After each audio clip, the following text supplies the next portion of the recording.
Alors Nvidia, on vient de l'apprendre, et c'est particulièrement intéressant, ça concourt à la bonne performance des indices européens ce matin, eh bien que la Chine souhaite ramener ses relations commerciales avec les États-Unis sur une base stable. C'est le ministre du Commerce chinois qui l'a indiqué ce matin à Reuters. Tout ceci, évidemment, ça va dans le sens Mhm. de Nvidia. Nvidia qui enchaîne les records, qui a retrouvé depuis quelques semaines la confiance des investisseurs. Est-ce que ça peut durer selon vous? Ça va durer, c'est clair, de toute façon. Alors, techniquement, c'était prévisible, hein, je vais vous le montrer.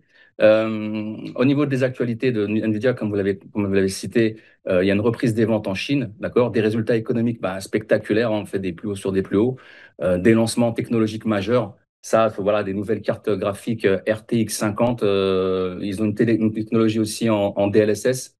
Ils ont quoi en plus? Ils ont aussi les blue chips, les super blue chips GB10. J'avais fait un article sur investir.ch là-dessus, justement, pour expliquer la différence entre les puces. Voilà, donc au niveau des perspectives d'avenir, ils ont une dominance totale sur l'intelligence artificielle, d'accord, et sur les centres de données, une croissance multisectorielle, que ce soit pour les jeux vidéo, l'automobile, la robotique, le cloud et les métaverses, d'accord. Et ils ont des investissements, une vision stratégique, d'accord. C'est-à-dire que Nvidia, en fait, augmente massivement ses dépenses en R&D, d'accord, avec une feuille de route et de nouveaux produits renouvelés tous les 18-24 mois. On va passer sur le plan technique. Je vais arrêter sur la macro. On va passer sur le plan technique. Alors, sur le plan technique, vous avez l'impression que c'est bourre, mais je vais vous expliquer. Donc, oui, on est sur des niveaux hystériques, comme j'ai l'habitude de dire, et pas historiques. Je vous ai fait ici un petit rappel.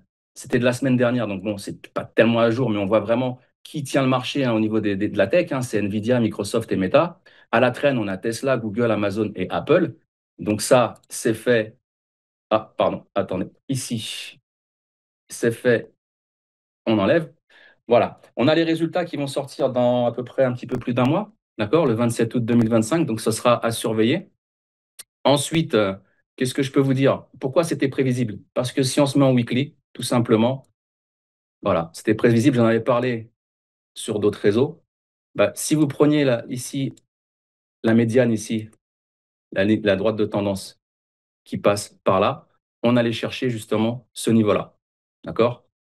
Excusez-moi, là, attendez. Hop, petit bug. Voilà. La droite, excusez-moi, c'était pas celle-là, c'est celle-ci que je dois vous montrer. Elle est ici. On va enlever celle-là. Voilà. Celle-ci, vous preniez ici, vous tracez une droite de tendance, on est en weekly du 17 juin, et puis vous l'alignez ici, par exemple, sur celle du 18 novembre. Eh bien, regardez, on vient de faire pile poil au poil 2. Vous voyez ce que je veux dire? Ici près. En plus, qu'est-ce qu'on a actuellement? On a un biseau ascendant qui ferait redescendre le marché sur des gaps au niveau des 100, déjà des 147, ensuite 132, et ici, en minimal, on sera à 128. On a aussi une figure butterfly qui ferait descendre le marché sur tous les gaps, sur le millefeuille de gap que vous avez ici, les 105 et les 99. En plus de ça, en daily, on a des divergences avec le ROC et le RSI, comme vous pouvez le constater là. Donc là, ça veut dire qu'en fait, le ROC, c'est la vitesse de variation du momentum d'une action, d'accord, d'un actif. Donc ça veut dire qu'il n'y a plus beaucoup de jus à l'intérieur pour l'instant, tant qu'on ne casse pas. Donc s'il n'y a plus beaucoup de jus, on est monté tellement fort que maintenant, il va falloir corriger sur des niveaux de Fibonacci. Donc surveillez ça, très important. Sur du plus long terme, ici, on a une divergence aussi avec le RSI. Vous voyez qu'ici, en fait, le cours monte depuis le 20 juin jusqu'à aujourd'hui. Et là, le RSI vous dit non, moi, attention, alerte, ça risque de descendre. Donc faites attention, stratégie de put synthétique ou alors stratégie de stop reverse. Ok, eh ben, écoutez, à suivre, on va suivre ça avec attention, hein, même si effectivement, fondamentalement, beaucoup de choses semblent quand même se mettre en ordre de marche pour que cette hausse se poursuive. Mais effectivement, attention à cette configuration technique, graphique qui laisse augurer, si j'ai bien compris, de potentielles prises de bénéfices au cours des prochaines séances.